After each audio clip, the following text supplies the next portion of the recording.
Mm,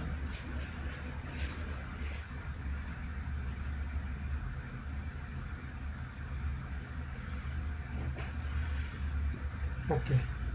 Two inserts are there. Suddenly application crashed. How do you handle missing records? If application itself crashed,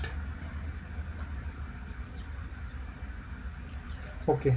I think this question also we discussed. So whenever you are processing any record, so for example, like you have to insert, okay, and you are doing like thousand number of record you are processing. So whenever you are completing any record processing, then you can update that source system that this particular record is already processed.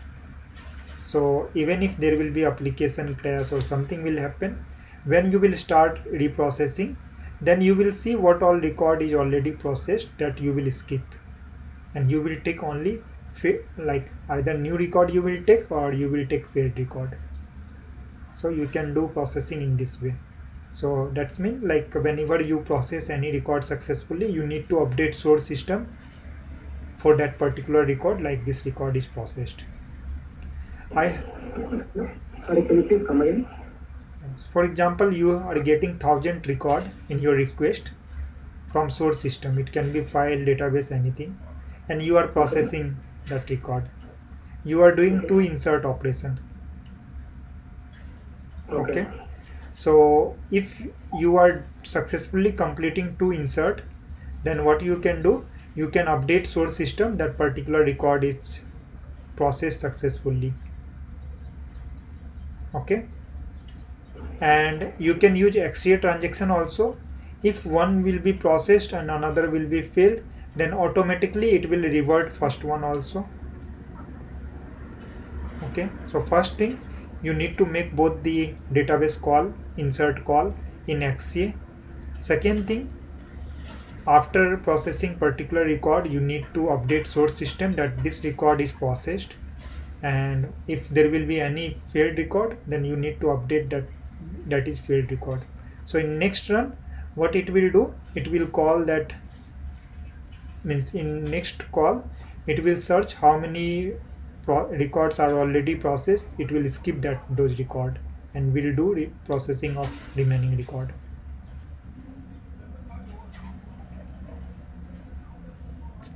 Okay, next question.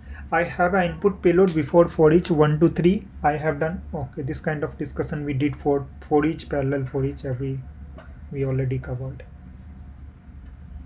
I have a variable c outside scatter gather. I modified variable. This also we'll discuss. 5, 6, 7 we already covered.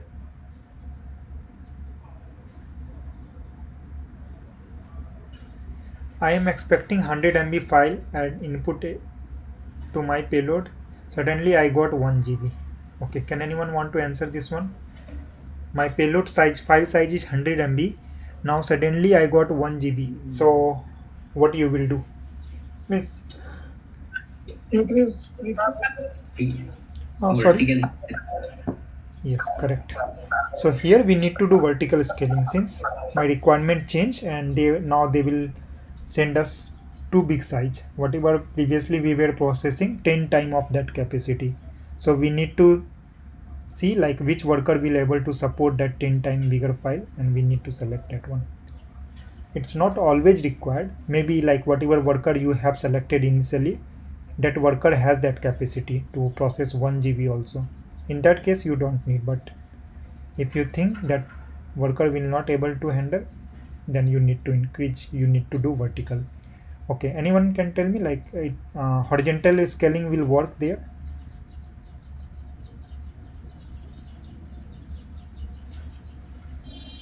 Yes or no? No, vertical is fine. Yeah. Only vertical will be good option. Horizontal Vertical scaling, like, yeah, scaling, I think. yeah, in horizontal scaling we are just increasing number of, it will increase number of worker, so we will able to serve more number of threads, and it will provide us high availability. Okay, zero downtime it will provide us. But if payload side will be increased, then it will like horizontal scaling will not be helpful. I have a variable before, so this again we already discussed about variable, payload for each, parallel for each, and batch processing. So all these questions are similar kind of question.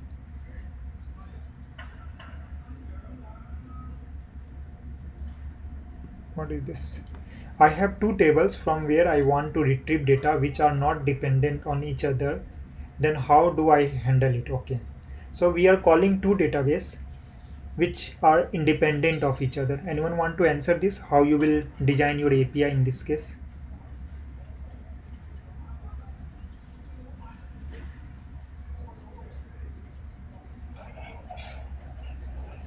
Yeah, we need to create two system APIs, right?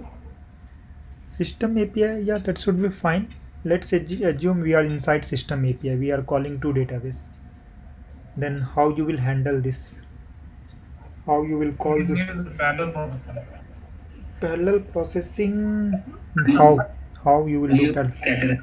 Yes, correct. So correct answer will be, see, everyone answered correctly only, but perfect answer, whoever answered lastly, like you should use scatter gather, that will be correct perfect answer.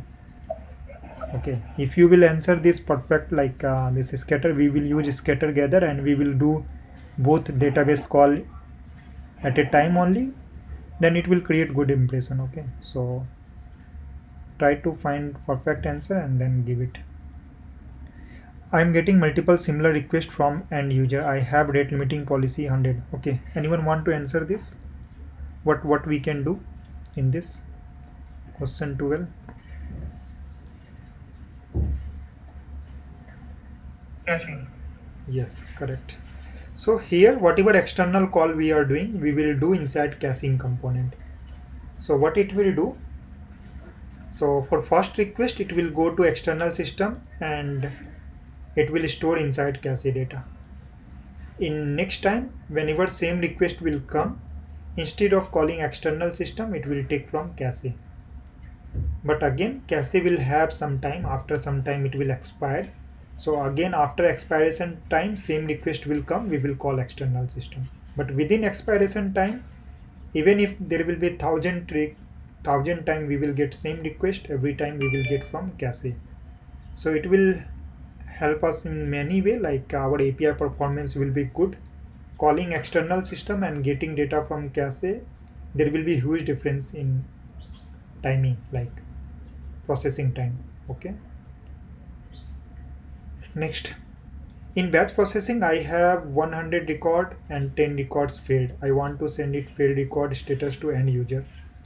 So this we already discussed. We can do in two way. Either we can configure on error complete, and there we can define how we will, what you want to do with failed record, and you can define batch step 2. There you will process all the failed record. Okay, fine then. So we are done with today's session.